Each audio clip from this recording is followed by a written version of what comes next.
लघु उपन्यास राधिका फिर से।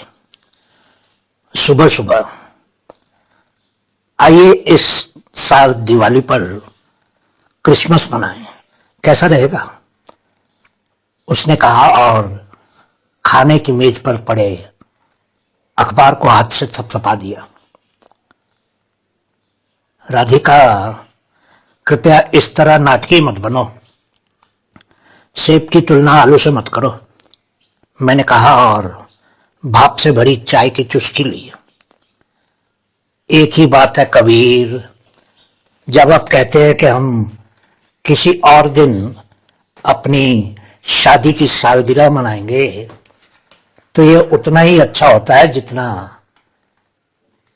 एक सेब की खीर में आलू डालना। इसका स्वाद अच्छा नहीं लगता। ऐसा नहीं होता है कबीर। वो मुझे गुस्सा दिलाने के मूड में नहीं थी। ये बैठक बहुत महत्वपूर्ण है। इस बड़े ग्राहक से मिलने का समय लेने के लिए मैं लगभग 1 साल से काम कर रहा हूं,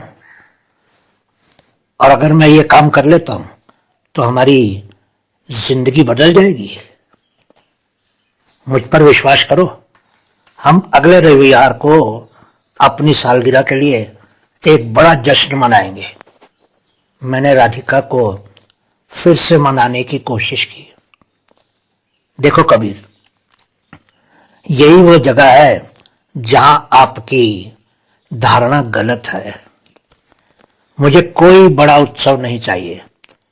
मैं बस यही कामना करती हूं कि प्रिय, उस दिन तुम मेरे साथ रहो। सिर्फ इतना ही तो मांग रही हूं। उसने अपना स्वर नरम किया और मेरे पास बैठ गई। कुछ रुक कर वो फिर बोली, आइए हम थोड़ा लेकिन एक खुशहाल जीवन बिताएं जहां हम एक साथ हों, कम से कम विशेष दिनों में। क्या मैं कुछ ज्यादा ही मांग रही हूं आपसे? ये उसके बारे में नहीं है मेरी जान। ये उस इतने बड़े ग्राहक से मिलना एक बहुत बड़ा अवसर है मेरे लिए, हमारे लिए, हमारे भविष्य के लिए, और ये बात बहुत महत्वपूर्ण है। मैंने उसकी भावनाओं को तर्क संगत बनाने की कोशिश की। मैं उसकी बात पर ज्यादा ध्यान नहीं दे रहा था। मैं काम के लिए तैयार होने के लिए खड़ा हुआ और नहाने चला गया। जब मैं स्नान करने जा रहा था तो वो पीछे से बोली, बात तो बस प्राथमिकताओं की है कि आपके लिए क्या महत्वपूर्ण है और क्या नहीं। स्नान करने के बाद हर दिन की तरह मैंने अपने इस्त्री किए हुए कपड़े, बेल्ट, रुमाल, कलम, घड़ी, बटुआ, सेलफोन, लैपटॉप, कार की चाबियां और मुझे बिस्तर पर एक क्रम में व्यवस्थित रूप से रखे देखे। पलंग के पास पॉलिश किए हुए, चमचम करते हुए साफ सुथरे जूते रखे हुए थे। राधिका हमेशा ही ऐसा करती थी, तब भी जब हमारे बीच संघर्ष विराम का उल्लंघन हो जाता था। उसको अपने निजी काम और अपने पेशे के काम भी रोज ही करने होते थे, पर फिर भी मेरा और मेरी सब चीजों का पूरा ख्याल रखती थी। मैं अक्सर सोचता था कि वह इतना सब कुछ कैसे कर लेती थी। मैं जल्द ही अपने कार्यालय के लिए निकल गया और वो अपने दफ्तर चली गई। सुबह हुआ वाद विवाद सब घर पर ही छूट गया। पुरानी चिट्ठी। मैं ऑफिस पहुंचा और अगले हफ्ते की बड़ी मीटिंग की तैयारी करने लगा, जिसके बारे में मैंने सुबह राधिका से बहस की थी। मेरे पास ये दिखाने के लिए कुछ प्रस्तुतियां थी कि हम बाकी कंपनियों की तुलना में सर्वश्रेष्ठ क्यों थे। मैंने अपना सेलफोन अपनी सेक्रेटरी निधि को सौंप दिया। मैंने उसे निर्देश दिया कि जब तक अत्यंत आवश्यक न हो मुझे परेशान न करे। मैं दिन के लिए अत्यधिक एकाग्रता के साथ काम करने के लिए जितना हो सके उतना परेशानी मुक्त महसूस करना चाहता था। मैंने जेब से पर्स और कार की चाबियां निकाली और टेबल पर रख दी। मैंने बैग से लैपटॉप निकाला। जैसे ही मैंने बैग खोला, उसके अंदर एक कागज था। ये एक लाल चमकदार कागज था, थोड़ा पुराना और झुर्रीदार।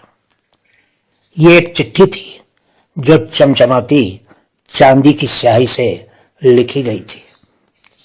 हालांकि वो चिट्ठी परिचित लग रही थी, मैं इसे अपने लैपटॉप की कीबोर्ड पर पाकर हैरान था। मैंने उस चिट्ठी को उठा लिया। मेरे विस्मय में और भी वृद्धि होगी, क्योंकि वो चिट्ठी मेरी ही लिखावट में थी। चिट्ठी में लिखा था, हेलो राधिका, जब मैं इसे लिखना शुरू कर रहा हूं, मेरे दिमाग में बहुत कुछ चल रहा है, लेकिन मेरे दिल में एक ही समय में और भी बहुत कुछ है। मैं जो करने जा रहा हूं उसे शब्दों में बयान करने के लिए दिल का हिस्सा मुझे जोर दे रहा है। इतने लंबे समय तक तुम्हारे साथ इतना अच्छा दोस्त होने से मुझे जीवन के बारे में एक शांत सुख मिला है। एक ऐसा सुख कि तुम्हारे आसपास होने पर कुछ भी गलत नहीं हो सकता है। एक ऐसा सुख जो तुम्हारे आसपास होने पर हर चीज को आसान कर देता है। एक ऐसा सुख जिसके साथ मैं सबसे अच्छा महसूस करता हूं, क्योंकि तुम मेरे आसपास होती हो। तुम मुझे चीजों, लोगों और जीवन के उज्जवल पक्ष से रूबरू कराती हो। तुम सब कुछ इतना सरल और दर्द रहित बना देती हो। तुम मेरी सकारात्मकता की दवाई हो। तुमने मुझसे बेहतर कबीर का परिचय कराया है, जो मेरे भीतर कहीं छुपा हुआ था। तुमने मुझे एक बेहतर इंसान बना दिया। तुमने मुझे खुद पर, मेरी क्षमताओं में और मेरी ताकत का विश्वास दिलाया है। मैं अपने दिन को तुम्हारे बिना शुरू होते नहीं देखता। वास्तव में मैं तुम्हारे बिना अपने दिन की शुरुआत देखना ही नहीं चाहता। मुझे अभी भी विश्वास नहीं हो रहा है कि मैं वास्तव में ये कह रहा हूं, लेकिन यहां ये सच है जो मैंने दिल खोलकर लिख दिया है। जब से मैं तुमको अच्छी तरह से जानता हूं, कुछ समय हो गया, बहुत कुछ है जो मुझे बताना है। मैं अब अपनी जगह पर नहीं हूं। मैं तुम्हारे जादू के आकर्षण में बहुत खो गया हूं। जब मैं तुम्हें अपने पास खड़ा देखता हूं तो मेरा हृदय मुस्कुराहट और उल्लास से उछल पड़ता है। मेरा हृदय अब अपने वश में नहीं है। तुम्हें देखकर ये दिल उड़ता और भागता है। जो मैं अभी जानता था उसे साझा करने वाला हूं। ये बहुत पुराना है, फिर भी इतना नया है। जमीन पर घुटना और हथेली पर दिल। मैं घोषणा करता हूं कि आई लव यू। आओ हम कुछ देर हाथ पकड़ें, जीवन के उबड़ खाबड़ रास्ते पर साथ चलें। कोई फर्क नहीं पड़ता कि हम क्या कर रहे हैं। मैं हमेशा तुम्हारी मुस्कान का ख्याल रखूंगा। राधिका, क्या तुम अपनी सारी गर्मजोशी, प्यार और देखभाल के साथ मुझसे शादी करोगी? आओ मिलकर बूढ़े हो जाएं, मजा आएगा। प्यार से इंतजार, कबीर। इतने दिनों बाद उस चिट्ठी को देखकर मैं दंग रह गया। कॉलेज के हमारे अंतिम वर्ष के दौरान मुझे राधिका को यह पत्र लिखे हुए 6 साल से अधिक समय हो गया था। उसे इस तरह प्रपोज करने के लिए हफ्तों की हिम्मत जुटाई और दर्जनों कुचले हुए कागज के गोले कूड़ेदान में फेंके गए थे।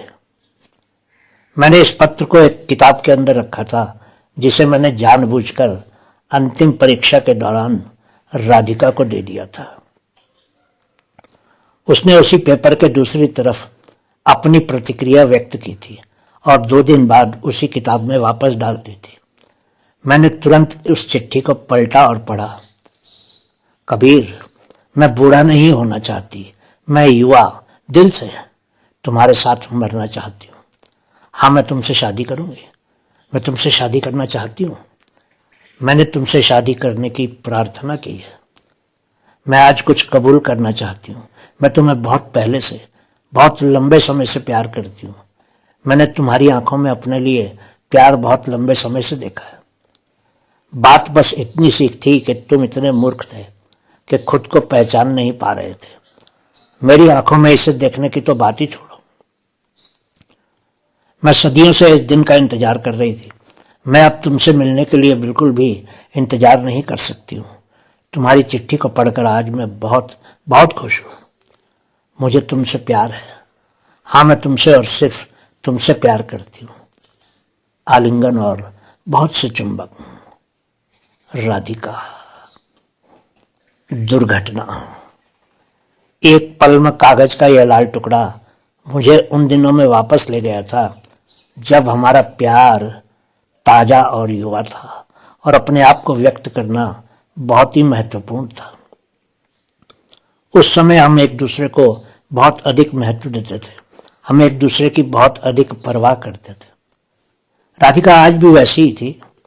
मैं शायद अपने काम और आकांक्षाओं में इतना तल्लीन था कि मुझे एहसास ही नहीं हुआ कि मैंने उसे हल्के में लेना शुरू कर दिया था। राधिका का ये लेटर मेरे बैग में रखने का मकसद साफ था और ये कागज काम भी कर रहा था। मैंने उससे जो वादा किया था उसे पूरा ना करने के लिए मैं कहीं ना कहीं जवाबदेह महसूस कर रहा था। मेरी आंखें उन शब्दों से चिपकी हुई थी जो मैंने 6 साल पहले लिखे थे। मैं एक तरह से अपनी उस दिन खुद से आज की तुलना कर रहा था। दोनों के बीच एक बहुत बड़ा खालीपन था। मेरे केबिन पर एक दस्तक ने मुझे पत्र के जाल से बाहर खींच लिया। अंदर आए? मैंने चुपचाप कागज को लैपटॉप के नीचे रखते हुए कहा। मेरी सेक्रेटरी निधि हाथ में मेरा सेलफोन लेकर जल्दी जल्दी अंदर चली आई। सर, ये जरूरी है, ये राधिका मैम के बारे में है। उसने फ़ोन मुझे सौंप दिया। वो परेशान लग रही थी। हेलो, मैंने कहा। हेलो, एक पुरुष आवाज ने कहा। उसका स्वर चिंतित लग रहा था। जी कहिए, आप कौन बोल रहे हैं? मैंने कहा। मैं कौन हूँ ये महत्वपूर्ण नहीं है सर। लाइफलाइन अस्पताल से फ़ोन कर रहा हूँ। मिस राधिका शर्मा का बहुत बड़ा एक्सीडेंट हुआ है और वो अभी अस्पताल में है। उनके स्कूटर को एक कार वाले ने टक्कर मार दी थी और उनका संतुलन बिगड़ गया था। मैं उस समय पास से गुजर रहा था जब ये दुर्घटना हुई थी। मैं अन्य 2 लोगों के साथ उनको अस्पताल ले आया था। मुझे उनका नाम और नंबर उनके ड्राइविंग लाइसेंस से और उनके फ़ोन से मिला है। आपका राधिका जी से क्या संबंध है? उस आदमी ने जो सूचना मुझे दी उसने मुझे हिलाकर रख दिया। मैं इतना घबरा गया था कि मेरे मुंह से शब्द ही नहीं निकल रहे थे। लेकिन फिर मैंने खुद को संभाला और कहा, मैं उनका पति बोल रहा हूं। अभी उसकी हालत कैसी है? क्या मैं उससे बात कर सकता हूं? मेरा दिमाग तो जैसे शून्य होने लगा था। उसके सर से खतरनाक रूप से खून बह रहा था। डॉक्टर उसे ऑपरेशन थिएटर में ले गए हैं और एक दोस्त या रिश्तेदार को ऑपरेशन शुरू करने के लिए तुरंत आने के लिए कहा है। वे कुछ औपचारिकताओं का इंतजार कर रहे हैं, उसने कहा। मैं तुरंत वहां पहुंच रहा हूं, आपका धन्यवाद, मैंने कहा और फ़ोन रख दिया। मुझे लगा जैसे मेरे पाँव के नीचे से जमीन खिसक रही थी। मैं कुछ ही देर में ऑफिस से निकल गया। अस्पताल जाने के दौरान मैं केवल हर नकारात्मक घटना के बारे में सोच सकता था जो हो सकती थी। जब आप सबसे अधिक आशावाद की तलाश में होते हैं तो निराशावाद के विजयी होने की सबसे अधिक संभावना होती है। मुझे अपनी सकारात्मकता की दवाई मेरी राधिका बहुत बुरी तरह याद आ रही थी। अस्पताल। राधिका शर्मा। मैंने अस्पताल के रिसेप्शन डेस्क को उंगलियों से थपथपाया। उसे कुछ समय पहले भर्ती किया गया। उसका एक्सीडेंट हो गया था। मैं उसका पति हूँ। उसे ऑपरेशन थिएटर ले जाया गया। सीधा और दूसरा बाएं। रिसेप्शनिस्ट जवाब देने के लिए तत्पर था। मैं भागा।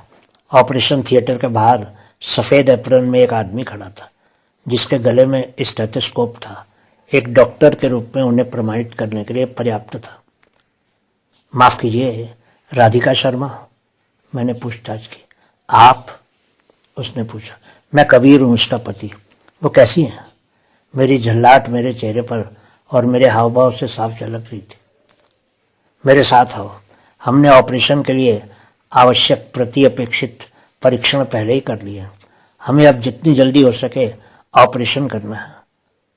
आपको फॉर्म पर हस्ताक्षर करने होंगे। कृपया जल्दी कीजिए और मेरे साथ आइए। डॉक्टर, वो कैसी है? मैंने कागज पर हस्ताक्षर करने के लिए अगले दरवाजे पर उसका पीछा करते हुए फिर से, ये ऑपरेशन से पहले अनिवार्य औपचारिकता का एक हिस्सा था। वो अभी भी बेहोश है। मैं इस समय कुछ नहीं कह सकता, उसने कहा, और मेरे फॉर्म पर हस्ताक्षर करते ही उस डॉक्टर ने ऑपरेशन थिएटर में जाने की जल्दबाजी की। मैंने उसका पीछा किया जब तक कि उसने सर्जरी में प्रवेश नहीं किया। उसने मुझे वहीं रोक दिया गया। ऑपरेशन थिएटर का दरवाजा बंद होते ही मेरी चिंता चरम पर पहुंच गई। मैं लगभग 1 घंटे तक गलियारे में तब तक घूमता रहा जब तक कि दरवाजा फिर से नहीं खुल गया। डॉक्टर, वो कैसी है? डॉक्टर के सामने आते ही मैंने पूछा। अत्यधिक रक्त की कमी के कारण ये थोड़ा जटिल हो गया था, लेकिन हम चीज़ों को नियंत्रण में रखने में सफल रहे हैं। हालांकि वो अभी भी खतरे से बाहर नहीं है। उसके सिर पर आंतरिक और बाहरी दोनों चोटें हैं। उसके पैर भी फ्रैक्चर हैं और दोनों हाथों में घाव हैं। जब तक उसे होश नहीं आता हम उसे आईसीयू में लगातार ऑब्जर्वेशन में रखना होगा। माफ़ कीजिए, उसने कहा और वो जाने लगा।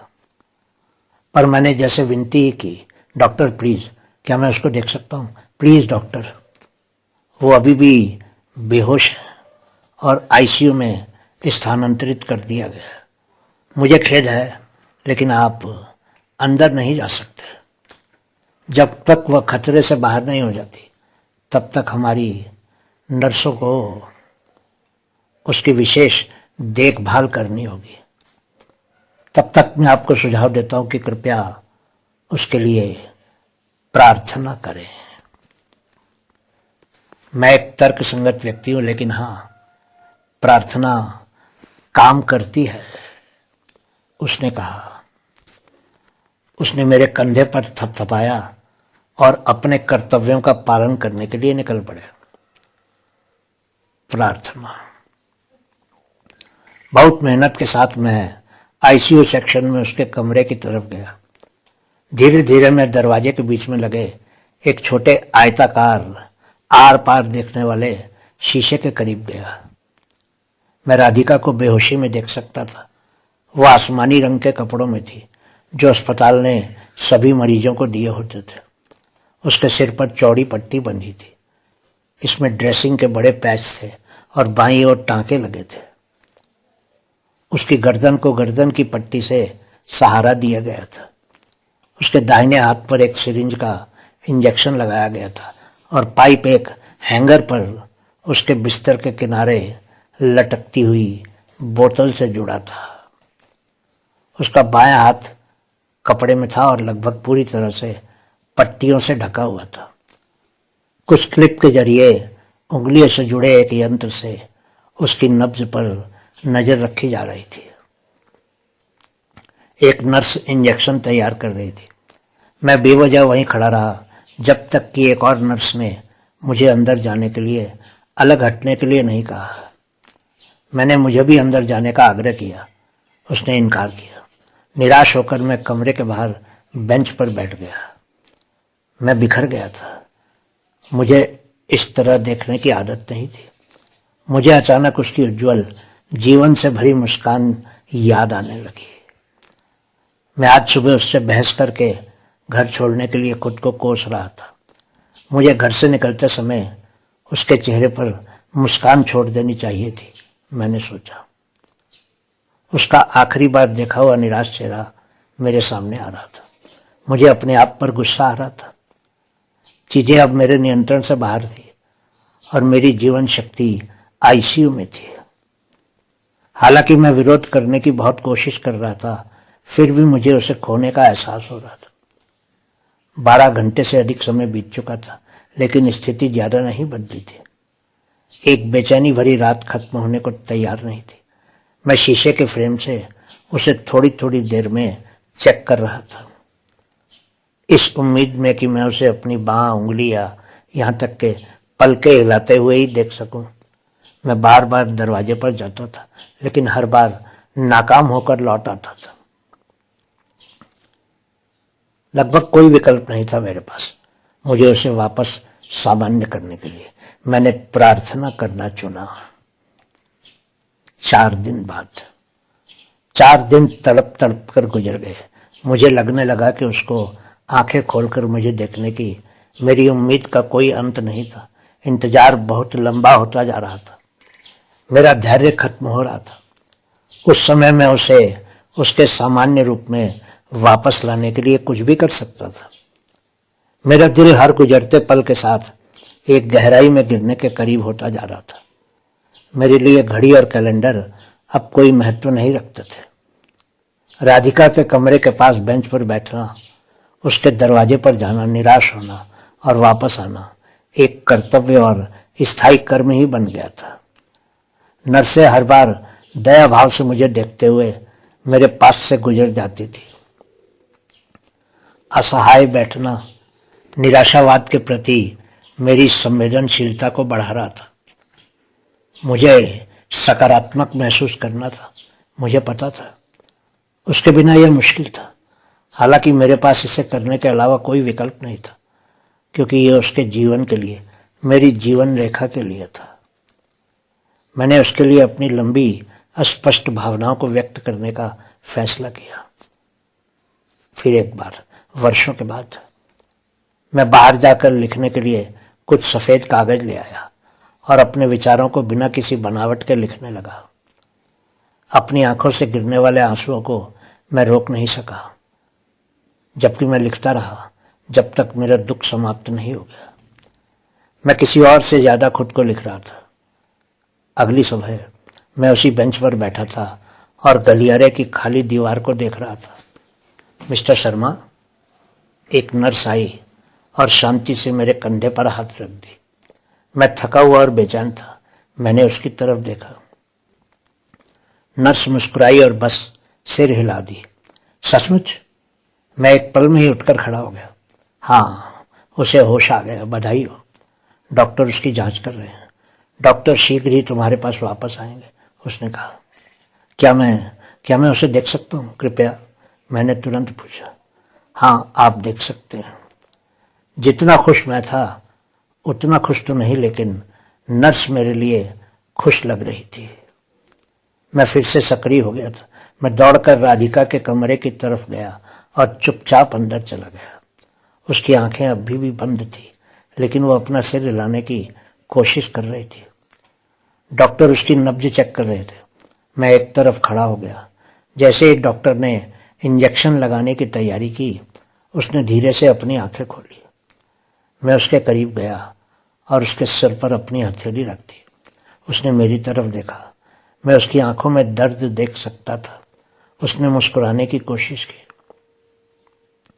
जितना मैं उससे प्यार करता था, वो हमेशा उससे भी ज़्यादा प्यार करती थी। वो मुझे पता था। जितना मैं उसकी खातिर जा सकता था, वो उससे भी ज़्यादा जा सकती थी, मेरी खुशी के लिए।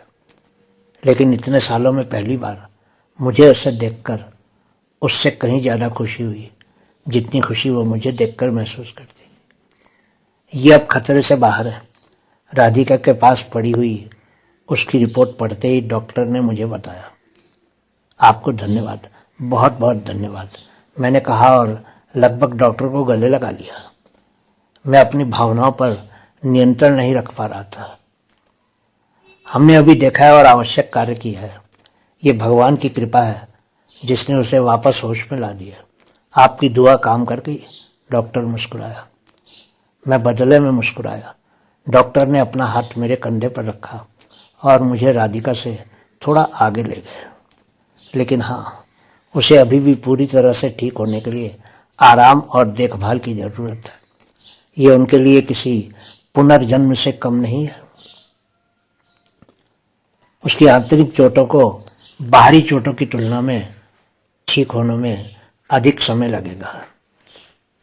घटना के कारण उसे जो आघात लगा है उसे नज़रअंदाज नहीं करना चाहिए। इस घटना ने उसके दिमाग पर एक निशान छोड़ दिया।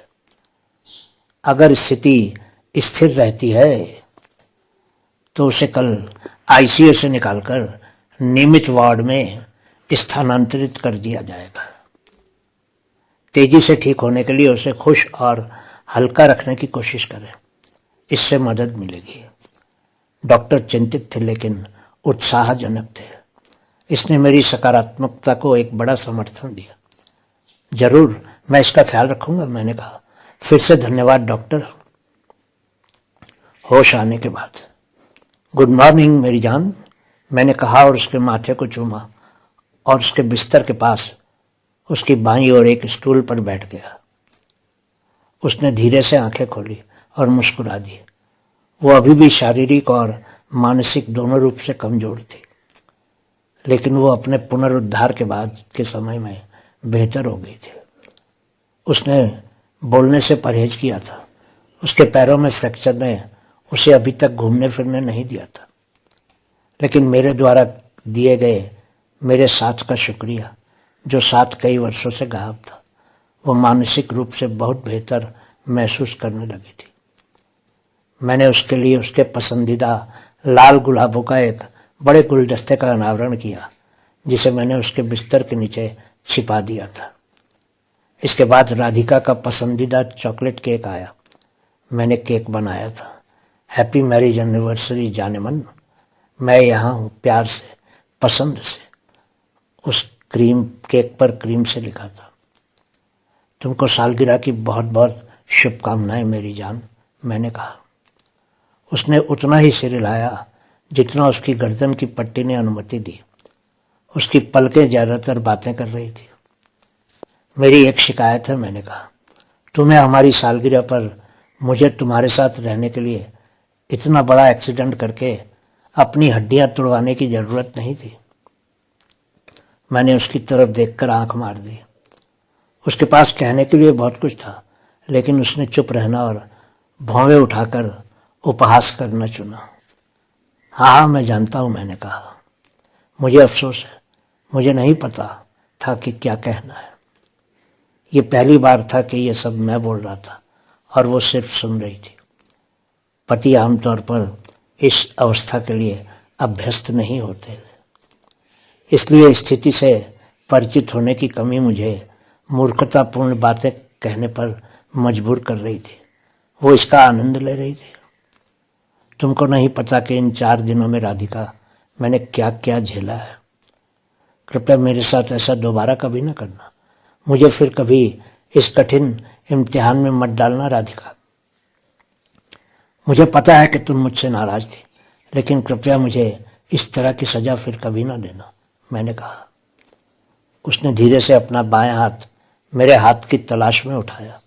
मैंने उसका हाथ पकड़ा और धीरे से उसकी हथेली पर एक पत्र रख दिया। क्या? उसने बहुत ही धीमे स्वर में पूछा। जब तुम 4 दिनों की लंबी बेहोशी वाली झपकी ले रही थी, तब मैं यही कर रहा था। मैंने उस पत्र की ओर इशारा किया जो मैंने तब लिखा था जब वो आईसीयू वार्ड में बेहोश पड़ी थी। उसने पत्र को मेरी ओर धकेला। वो चाहती थी कि मैं उसे पढूं और उसको सुनाऊं। उसने अपनी आंखें सिकोड़ ली, जैसे कोई बच्चा टॉफ़ी मांग रहा हो। ये दूसरी बार था जब मैंने विवाह प्रस्ताव वाले प्रेम पत्र के बाद से उसको कुछ लिखा था। वो जिज्ञासु थी। ठीक, मैंने कहा, और उसके पास बैठकर वो चिट्ठी उसको पढ़कर सुनाने लगा। राधिका, मेरी प्यारी राधिका, मैं अपने मन की स्थिति को चित्र में रखने के लिए उचित मनोस्थिति में नहीं हूं अभी। फिर भी मैं बस अपनी बदहाली को शब्द देने की कोशिश कर रहा हूं। जो कुछ मेरा मन कहना चाहता है उसको शब्द देने की कोशिश कर रहा हूं। ये शब्द मेरे उस प्यार को शब्द देने की कोशिश करेंगे जो शायद तुम तक उस तरह नहीं पहुंचा जिस तरह उसको पहुंचना चाहिए था। मैं ग्लानि से भरा हूं और अपनी गलती को मान रहा हूं। मैं हमेशा ही जानता था कि जितना प्यार मैं तुमसे करता रहा हूं, तुम मुझसे उससे कहीं ज्यादा प्यार करती हो। तुमने हमेशा इस दुनिया में किसी और चीज से ज्यादा मेरी परवाह की है। मैं तब भी तुम्हारी प्राथमिकताओं में सबसे ऊपर रहा हूं, जबकि मैंने तुम्हारी मूलभूत इच्छाओं की कभी परवाह नहीं की और तुम्हारी प्राथमिकताओं से अन्य चीजों को ऊपर रखता रहा। मैं तुम्हारे छोटे छोटे सपनों और तुम्हारी छोटी छोटी इच्छाओं के प्रति लापरवाह रहा हूं। जब से हम एक साथ आए हैं, तुम हमेशा मुझे देती ही रही हो, लेकिन मैं हमेशा लेता ही रहा हूं। मैं बहुत ही स्वार्थी रहा हूं इस मामले में। मैंने तुमको चोट पहुंचाने के लिए जो कुछ भी किया है, उसके लिए मुझे खेद है और मैं तुमसे माफी मांगता हूं। मैंने तुमको निराश करने के लिए जो कुछ किया है, उसके लिए मुझे खेद है, भावनात्मक रूप से या अन्यथा। पेशेवर महत्वाकांक्षाओं की खोज में मुझे कभी एहसास नहीं हुआ कि मैंने कब तुमको हल्के में लेना शुरू कर दिया। पर तुम फिर भी वही रही और मैं बदल गया और तुम्हारी भावनाओं की कदर कम करने लगा, या यूं कहूं कि मैं तुम्हारी कम परवाह करने लगा, लेकिन तुम कभी भी नहीं बदली। मुझे खेद है, मैं वास्तव में ग्लानि से भरा हुआ हूं और तुम अपने हर काम के द्वारा मेरे लिए प्यार व्यक्त करती रही हो। आज जब न जाने कब तुमको सच में फिर से मुस्कुराते हुए देखूं, क्योंकि शायद अब मेरे प्यार में वो ताकत नहीं रही है जो तुम्हारे चेहरे पर मुस्कान ला सके। मेरी लाचारी मुझे कमजोर और नाजुक बना रही है। तुमको खोने का विचार मात्र मेरी दुनिया को ताश के पत्तों के महल की तरह दुर्घटनाग्रस्त कर रहा है। राधिका, मैं तुमसे दूर होने की कल्पना भी नहीं कर सकता और मैं ऐसा कभी नहीं चाहता। मेरी दुनिया तुमसे शुरू होती है और तुम पर खत्म होती है। तुम्हारे बिना मेरी सुबह का सूर्योदय नहीं होता और रातों को चांद नहीं होता। तुमने मुझे पूर्णता दी है। इन दिनों में मुझे इस बारे में बहुत कुछ महसूस कराया है कि मैं तुम्हारे लिए गहराई से महसूस करता रहा हूं। तुम ही मेरी सभी धार्मिकता का कारण हो जो मैं अपने भीतर विकसित और बनाए रखने में सक्षम होने लगा हूं। तुम मेरी सभी सफलताओं का कारण हो जो मैं प्राप्त करने में सफल हुआ हूं। तुम मुझे मजबूत बनाती हो, तुम मुझे उज्जवल बनाती हो, तुम मुझे अच्छा बनाती हो। तुम सचमुच मेरी पत्नी हो जो मुझे दुनिया की किसी भी चीज से अधिक प्यार करती हो। राधिका, तुम्हारी मुस्कान मेरे सारे दर्द को एक तिनके की तरह मिटा देती है। जब तुम पास होती हो तो सब कुछ ठीक होने लगता है, अन्यथा तो मेरा जीवन शून्य ही हो जाता है। ये 4 दिनों में ही मुझे मालूम पड़ा है कि मेरे जीवन को भरने वाली सिर्फ तुम ही हो।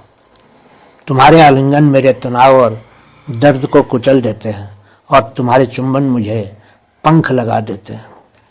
जब तुम मेरी बाहों में होती हो तो मेरे लिए दुनिया की और कोई भी चीज महत्व नहीं रखती है। हमने एक साथ बूढ़े होने का वादा किया था, याद है? तुमको बीच रास्ते से खुद को हटा लेने का और दूसरा रास्ता ले लेने का कोई अधिकार नहीं है। मुझे आधे रास्ते में छोड़ने का कोई अधिकार नहीं है। और फिर अभी तो हम जवान हैं। अब चलो, मुझे और तंग मत करो, मुझसे बात करो, मुझ पर मुस्कुराओ, मुझे पकड़ो, थोड़ा गुस्सा करो, मुझे चिढ़ाओ और मेरा मजाक उड़ाओ। मैं वादा करता हूं कि तुम जैसा चाहोगी मैं खुद को वैसा ही ढाल लूंगा और मैं अपने इस वादे को आखिरी सांस तक निभाऊंगा। लेकिन कृपया कृपया अपनी आंखें खोलो और मुझसे बात करो। जितना मैंने कभी कहा था मैं तुमसे उससे कहीं ज्यादा प्यार करता हूं।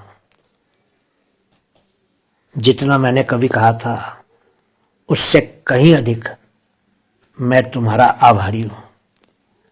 अब मैं जितना तुम मुझे चाहती थी कि मैं बन जाऊं, मैं उससे भी अच्छा होना चाहता हूं। ये एक जीवन का समय तुम्हारे साथ बिताने के लिए बहुत कम है, और अगर जीवन इतना ही कम है तो मैं एक एक क्षण तुम्हारे साथ बिताना चाहता हूँ। एक एक खुशी तुमको चुन चुन कर देना चाहता हूँ। तुम इस तरह समय क्यों बर्बाद कर रही हो? कृपया पैरों पर खड़ी हो जाओ और हमेशा की तरह मुझसे लड़ो। मैं एक नए दिल से इंतजार कर रहा हूँ। ये मुझे मेरे लिए कभी पर्याप्त नहीं लगता है। तुम्हारी मुस्कान, तुम्हारी महक मुझे कभी काफी नहीं लगती है। तुमसे मिलने के पहले मैं मानता था कि मैं बहुत मजबूत था, लेकिन जब मुझसे मिलने के बाद तुम घर चली जाती थी तो मुझे लगने लगता था कि मैं गलत था, क्योंकि तुम ही तो मेरी ताकत होती थी। लेकिन अब हमारी शादी के बाद मुझे यूं लगने लगा है कि तुम मेरी सिर्फ शक्ति नहीं, मेरा जीवन, मेरा अस्तित्व, मेरी सांस हो। मैं इतना समझदार तो हूं कि मैं ये समझ सकूं कि जीवन फिर से पहले जैसा नहीं होगा। मेरे पास भरने के लिए बहुत कुछ है, आंसू, भय और दर्द। ये मेरे लिए कभी पर्याप्त नहीं लगता। तुम्हारा स्पर्श, तुम्हारी आवाज, तुम्हारी सांसें, कभी भी कुछ भी पर्याप्त नहीं लगता। मेरे पास तुम्हारे साथ जो पल थे मैं खजाने के रूप में मापता हूँ। तुम्हारे आसपास हर दिन फुर्सत सा लगता है, लेकिन ये मेरे लिए कभी पर्याप्त नहीं लगता। मैं तुम्हारे साथ इस जीवन की कामना करता हूँ, लेकिन कोई मेरे लिए पर्याप्त महसूस नहीं करता। तुम्हारी मुस्कान, तुम्हारी महक मुझे काफ़ी नहीं लगती। मुझे तुमसे प्यार है। आओ हम एक साथ बूढ़े हों फिर से, ये मज़ेदार होगा। प्यार का इंतज़ार एक बार फिर से। कबीर। नम आंखों से मैंने उसकी तरफ देखा। आंसुओं की बूंदें उसकी आंखों से निकलकर उसके गालों से रास्ता बनाकर उसके सर के नीचे लगे हुए तकिए को भिगा रही थी। उसने तब भी मेरा हाथ पकड़ रखा था, पहले से भी अधिक कसकर। उसने आंखें खोली, मेरी उंगलियों से चिट्ठी निकाली और मेरी लिखाई को देखा। उसने पत्र पर मेरे आंसुओं की सूखी बूंदों को देखा। वो मुस्कुराई और मेरी तरफ देखा। ये मुस्कान बिल्कुल वैसी ही लग रही थी जैसी मैंने 6 साल पहले पत्रों के आदान प्रदान के बाद अर्जित की थी। वो खुश थी, मैं खुश था, हम खुश थे एक साथ। मैंने अपना सर उसके तकिए से टिका दिया। मुझे लगा कि उसकी उंगलियां मेरे बालों में घूमने लगी थी। स्वर्ग वहीं तो था, बिल्कुल वहीं, कहीं हम दोनों के बीच। बहुत बहुत शुक्रिया।